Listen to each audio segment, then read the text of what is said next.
नमस्कार आप सबको, मैं रोहित आपका स्वागत करता हूं क्रैश कोर्स क्लासेस में। आज हम कक्षा 10 का पहला चैप्टर स्टार्ट करने वाले सामाजिक विज्ञान में यूरोप में राष्ट्रवाद का उदय पार्ट 2 है। यहाँ पर अगर आपको पार्ट 1 देखना है तो आप प्रीवियस वीडियो में जा सकते हैं, वहां पर आप पार्ट 1 देख लेंगे जिसको हमने बिल्कुल अच्छे से समझा है।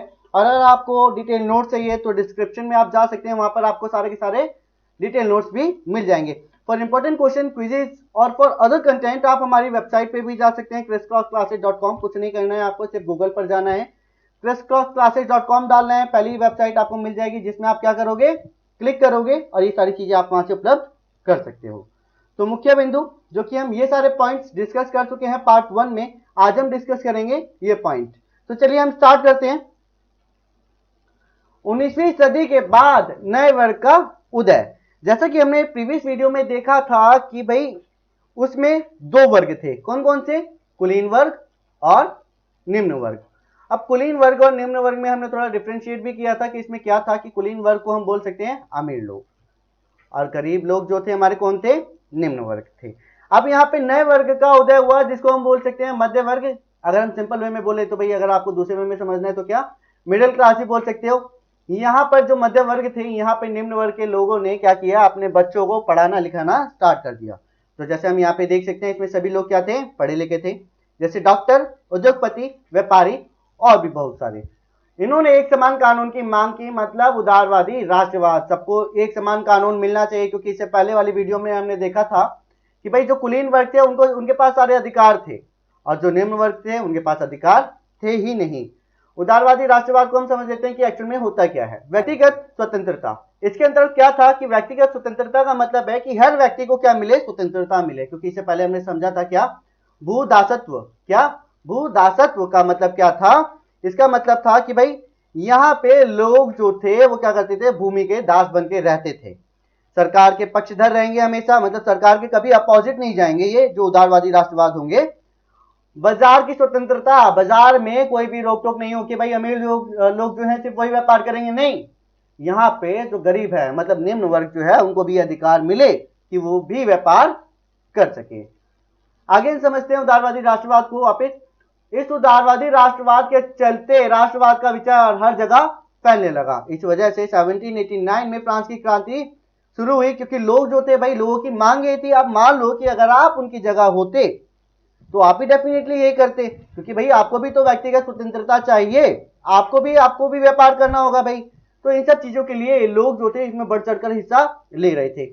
इससे एक राज्य के अंदर जो भी नियंत्रण था उसे समाप्त कर दिया गया, मतलब यहाँ पे आप बोल सकते हो राजतंत्र को समाप्त कर दिया गया और यहाँ पे लाया जा रहा था किसको, प्रजातंत्र को। किसको, प्रजातंत्र को यहाँ पर लाया जा रहा था। लेकिन अलग अलग राज्यों के बीच सीमा नियंत्रण खत्म नहीं हो सका। इसके लिए एक संगठन बनाया गया जिसका नाम था जोलबेराइन। तो ये आपको समझना है कि जोलबेराइन था क्या। इसमें जितने भी शुल्क अवरोध थे इसे समाप्त कर दिया गया। जैसे हम बात करें कि नॉर्मल में भाई जब हम कहीं जा रहे होते हैं, जैसे हमारे को टैक्स वगैरह देना होता है, सीमा शुल्क देना होता है, इन सबको भी समाप्त कर दिया गया। मुद्राओं की संख्या 2 कर दी गई जो कि पहले 30 थी। अब मुद्राओं की संख्या हम समझ लेते हैं। अगर आपको ये पॉइंट समझ में नहीं आया तो यहाँ पे क्या था कि पहले 30 प्रकार की मुद्राएं चलती थी। कितने प्रकार की, 30 प्रकार की मुद्राएं चलती थी, जिसको 30 से हटाकर कितनी कर दी गई, 2 कर दी गई। नेपोलियन के समय केवल वही पुरुष वोट दे सकते थे जिनके पास क्या था, धन था। क्या था भैया, धन।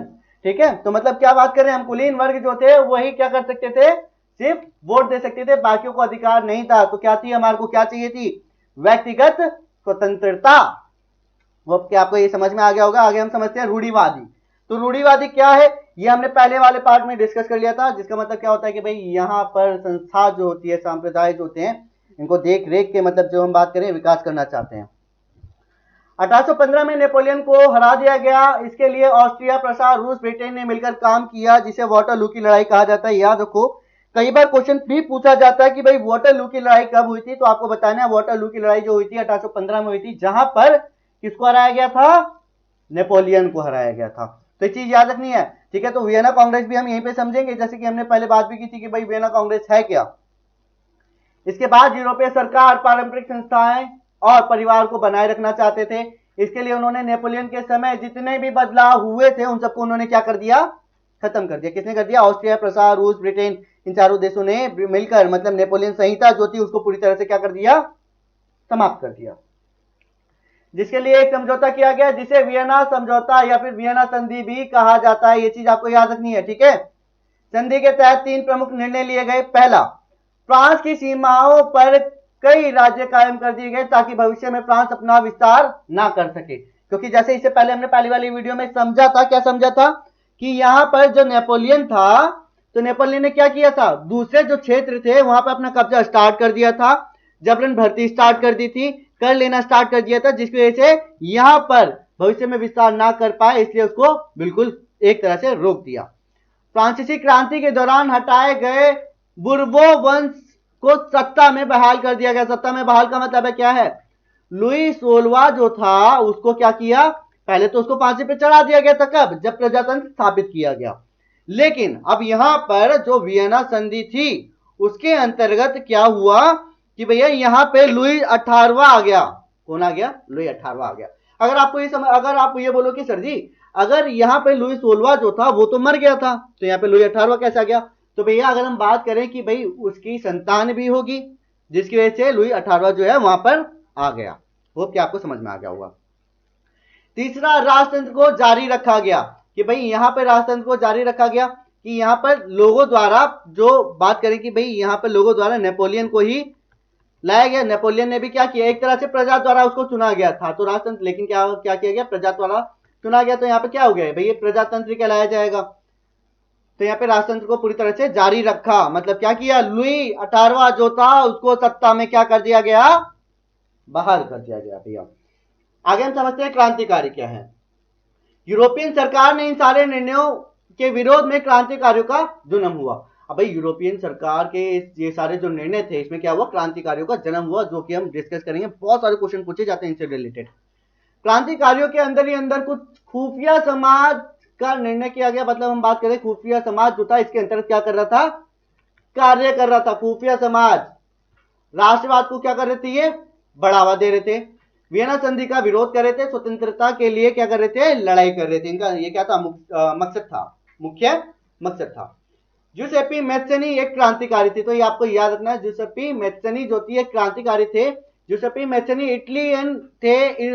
उन्होंने अंदर ही अंदर 2 गुप्त संगठन की स्थापना की, इटली और यंग यूरोप की। याद रखना है, इटली और यंग यूरोप की, जिसको मार्सेई या फिर बर्न भी कहा जाता है। तो इटली का एकीकरण किसने किया, ये क्वेश्चन भी पूछा जाता है हमेशा से। याद रखना, इटली का एकीकरण किसने किया, ये हमेशा से क्वेश्चन किया जाता है। प्रीवियस ईयर के अगर आप क्वेश्चन पेपर देखोगे तो ये हमेशा क्वेश्चन पूछा गया, मतलब मोस्ट ऑफ ऑल क्वेश्चन पूछा गया है कि भैया कि इटली का एकीकरण किसने किया था। तो आगे हम डिस्कस करते हैं। सभी रूढ़िवादी जूसेप्पी मैत्सनी से डरते थे क्योंकि वह इटली का एकीकरण चाहते थे। तो आपको पता होगा कि भाई इटली का एकीकरण किसने किया, जूसेप्पी मैत्सनी ने किया, ठीक है। मैजिनी के नाम से भी जाना जाता है, क्वेश्चन पेपर में मोस्ट ऑफ ऑल मेजिनी भी आता है। क्रांतिकारियों का योगदान क्या था 1830 से 1884 तक के बारे में बात करेंगे। यूनानी स्वतंत्रता संग्राम क्या थी ये भी डिस्कस कर लेते हैं। यूनान में स्वतंत्रता के लिए संघर्ष 1821 में ही प्रारंभ हो गया था। यूनानियों की लड़ाई में अनेक समूहों ने मदद की। यूनानी खुद थे, पश्चिमी यूरोपीय थे और कलाकार। अब कलाकार इसमें मुख्य भूमिका कैसे निभाते हैं वो हम समझ लेते हैं। जैसे आपने देखा होगा, आपने बॉर्डर मूवी देखी होगी, कौन सी, बॉर्डर मूवी देखी होगी, जिसके अंतर्गत क्या है कि भाई जब यहाँ पे सैनिक लड़ते हैं ना, मतलब वो क्या है, कला ही तो है। हम बात करें कि भाई एक्टिंग वगैरह करें तो हमारे मन में एक अंदर से सेंसेशन सी आ जाती है कि भैया सैनिक है, मार दो दुश्मन को, मतलब ऐसी क्या है, सेंसेशन सी जाग जाती है। तो ये क्या है, कलाकार है भाई। यूनानी स्वतंत्रता संग्राम में हम आगे डिस्कस करते हैं। इससे यूरोप में राष्ट्रवाद बहुत ज्यादा क्या हो गया, मजबूत हो गया। युद्ध के बाद 1832 में कस्तुनतुनिया की संधि पेश की गई, जिससे यूनान एक स्वतंत्र राष्ट्र घोषित कर दिया गया। अब जो यूनान था वो एक स्वतंत्र राष्ट्र घोषित कर दिया गया, वो किसके तहत किया गया, कस्तुनतुनिया की संधि के तहत। रोमानीवाद क्या है, जैसा कि अभी हमने कलाकार के बारे में बात की, भाई रोमानी कल्पना और राष्ट्रीय भावना के बारे में हम डिस्कस करते हैं। राष्ट्रवाद की विकास केवल युद्ध और क्षेत्रीय विकास में ही नहीं होगा, इसके लिए काव्य, कला, कहानी, किससे, संगीत की भी मदद लेनी पड़ेगी, है ना।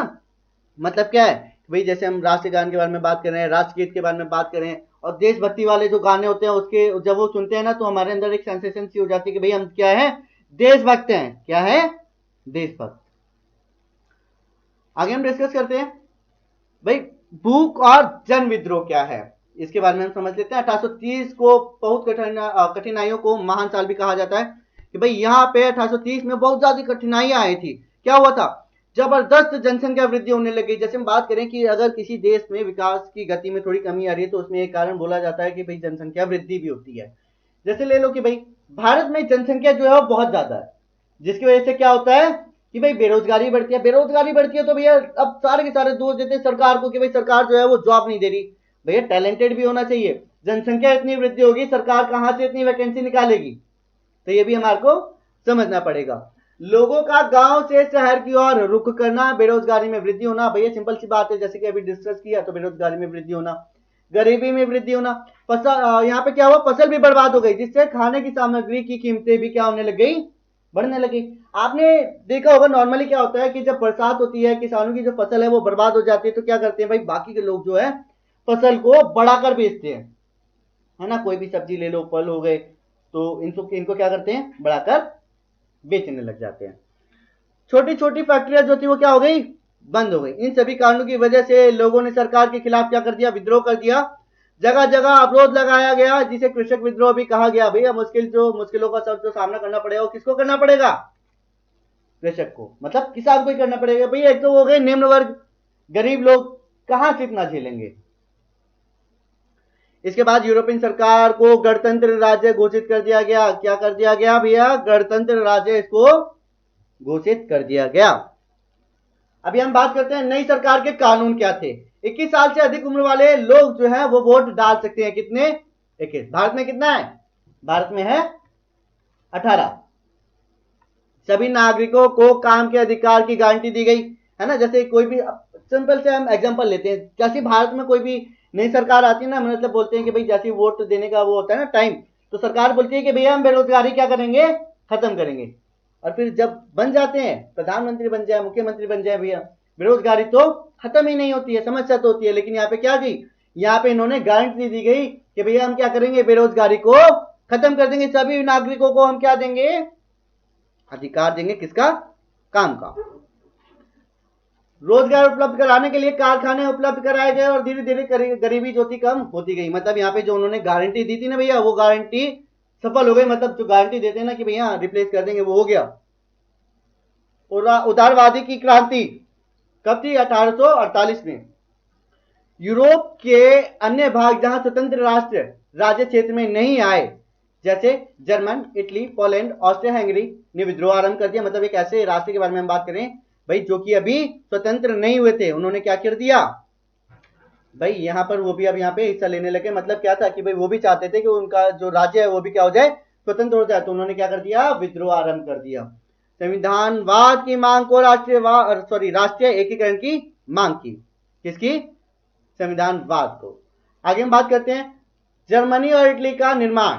जर्मनी का एकीकरण कब हुआ, जैसे हम बात करें भाई 1848 में यूरोपियन सरकार ने बहुत कोशिश की जर्मनी का एकीकरण कर दे, परंतु ऐसा नहीं कर पाया। मतलब 1848 में क्या हुआ कि जर्मनी का एकीकरण नहीं हो पाया, क्योंकि राज्य निर्माण की यह उदारवादी पहल राजशाही और फौज की ताकत ने मिलकर इसको दबा दिया। किसने, राजशाही। राजशाही का मतलब क्या है, राजा और उसकी जो फौज थी उसकी ताकतों ने इनको दबा दिया। उसके बाद प्रसाद ने यह भार अपने ऊपर लेते हुए कहा कि वह जर्मनी का एकीकरण करके ही रहेंगे। भैया ठान लिया उन्होंने। उस समय प्रसा के मुख्यमंत्री ऑटोमन बिस्मार्क थे। प्रसा ने एक राष्ट्रीय एकीकरण आंदोलन का नेतृत्व किया। 7 वर्षों के दौरान ऑस्ट्रिया, डेनमार्क और फ्रांस से 3 युद्ध में प्रसा की जीत हुई और एकीकरण की प्रक्रिया पूरी हो गई। जनवरी 1871 में वर्साय में हुए एक समारोह में प्रसा के राजा विलियम प्रथम को जर्मनी का सम्राट बना दिया गया। इटली के एकीकरण के बारे में हम थोड़ा डिस्कस कर लेते हैं। इटली के एकीकरण की प्रक्रिया का अध्ययन करने के लिए 3 लोगों पर हमको क्या करना पड़ेगा, विचार करना पड़ेगा। पहला जुसेपी मैस्टेनी, काबुल, और जुसेपे गैरिबोल्डी। तो हमने बात की इटली के एकीकरण में इनका बहुत ही ज्यादा महत्वपूर्ण भूमिका थी। अब हम बात करेंगे काबुल और जुसेपी गैरिबोल्डी के बारे में। इटली का एकीकरण, जुसेपी मैस्टेनी रिपब्लिक पार्टी के प्रमुख थे, यंग इटली के संस्थापक। लक्ष्य क्या था, शिक्षा के साथ इटली का एकीकरण करना। आगे हम बात करते हैं काबुल के बारे में। यह ना ही क्रांतिकारी थे और ना ही जनतंत्र में विश्वास रखते थे, मतलब जनता के तंत्र में। फिर भी एकीकरण प्रक्रिया में सहयोग और नेतृत्व किया, मतलब समर्थन दिया इन्होंने। चतुर कूटनीतिज्ञ से फ्रांस और ऑस्ट्रेलिया के बीच जो युद्ध हुआ उसमें क्या हुए, ये जीत गए। आगे हम बात करते हैं भाई जुसेपी गरीबोल्डी, हीरो ऑफ रेड शर्ट के नाम से इनको जाना जाता है। स्थानीय किसानों का समर्थन पाने में सफल रहे। स्पेनिश शासक के युद्ध में बड़ा योगदान था इनका। इन्हीं तीनों की वजह से क्या हुआ, इटली का एकीकरण हुआ। आगे बात कर रहे हैं, विक्टर इमैनुअल द्वितीय को एकीकृत इटली का राज्य घोषित कर दिया गया, राजा घोषित कर दिया गया। ये बहुत दयालु थे और सर्डिया के राजा रह चुके थे। तो यहां तक आपको ये समझ में आ गया होगा। आगे हम डिस्कस करते हैं ब्रिटेन के एकीकरण के बारे में। ब्रिटेन ने जातीय साम्राज्य जैसे अंग्रेज, वेल्स, स्कॉट और आयरिश जो थे, ठीक है, वो वहां पर रहते थे। औद्योगिक क्रांति के बाद ब्रिटेन की आर्थिक स्थिति बहुत ज्यादा बढ़ी। किसके बाद, औद्योगिक क्रांति के बाद। इंग्लैंड और स्कॉटलैंड के बीच एक्ट ऑफ यूनियन से United kingdom of great Britain का गठन किया गया। कुछ साल बाद इसके अंदर आयरलैंड को भी जोड़ा गया और ब्रिटेन का एक राष्ट्र बन गया। किसको जोड़ा गया, आयरलैंड को। राष्ट्र निर्माण के बाद राष्ट्रीय गान लिखा गया, अंग्रेजी को मुख्य भाषा बनाया गया, ब्रिटेन के राष्ट्रीय ध्वज भी बनाया गया। जैसे हम बात करें ना, हर देश का क्या होता है, राष्ट्रीय ध्वज होता है। राष्ट्रवाद और साम्राज्य के वाद के बारे में हम डिस्कस कर लेते हैं। 19वीं सदी तक राष्ट्रवाद था, अब वह साम्राज्य में बदलने लगा था, साम्राज्यवाद में बदलने लगा था। आप ये समझ सकते हो, जब कोई देश अपने देश की शक्ति बढ़ाता है आर्मी और अन्य साधन का उपयोग करके, उसे साम्राज्यवाद कहते हैं। मतलब क्या समझना हमारे को, अपने देश की शक्ति बढ़ाता है, आर्मी बोल सकते हो और साधन बोल सकते हो। जब ये सारी चीजें बढ़ाता है तो हम क्या बोल सकते हैं, उसे साम्राज्यवाद बोल सकते हैं। 1871 के बाद यूरोप में गंभीर राष्ट्रवादी तनाव का स्रोत बाल्कन क्षेत्र था। इस क्षेत्र में भौगोलिक और जातीय भिन्नता थी, मतलब जातीय अलग अलग थी। इसमें आधुनिक रोमानिया, बुल्गारिया, अल्बेनिया, यूनान, क्रोशिया, बेस्निया, हर्जगोविना, स्लोवेनिया, सर्बिया शामिल था। ठीक है, तो यहां तक आपको समझ में आ गया होगा। तो ये था हमारा पूरा चैप्टर, हमने बहुत ही अच्छे से समझा होगा। होप कि आपको समझ में आ गया होगा, इसमें कोई भी समस्या नहीं है। बहुत ही ज्यादा सिंपल चैप्टर था, बस आपको इसमें समझना है कि यहाँ पे यूरोप में राष्ट्रवाद का उदय कैसे हुआ, इटली का एकीकरण कैसे हुआ, जर्मनी का एकीकरण हम बात करेंगे, ब्रिटेन का एकीकरण। बहुत ही ज्यादा सिंपल है। होप कि आपको वीडियो समझ में आ गई होगी, होप आपको अच्छी लगी होगी। If you like this video तो चैनल को सब्सक्राइब करें, वीडियो को भी लाइक करें, ठीक है। और जैसे हम बात कर रहे थे कि भैया आपको कोई भी नोट चाहिए, आपको अगर नोट्स चाहिए तो आप हमारी ऑफिशियल वेबसाइट पे भी जा सकते हैं, crisscrossclasses.com, जहां पर आपको सारे के सारे नोट्स मिल जाएंगे। तो हम बात करते हैं भाई, यहाँ पे नोट्स आपको डिस्क्रिप्शन पे भी मिल जाएंगे। आप हमारा टेलीग्राम का जो ग्रुप है वो भी ज्वाइन कर सकते हो, जहां पे आपको इंपॉर्टेंट क्वेश्चंस भी मिल जाएंगे। तो भैया subscribe the channel for more videos, like video to motivate us. Thank you.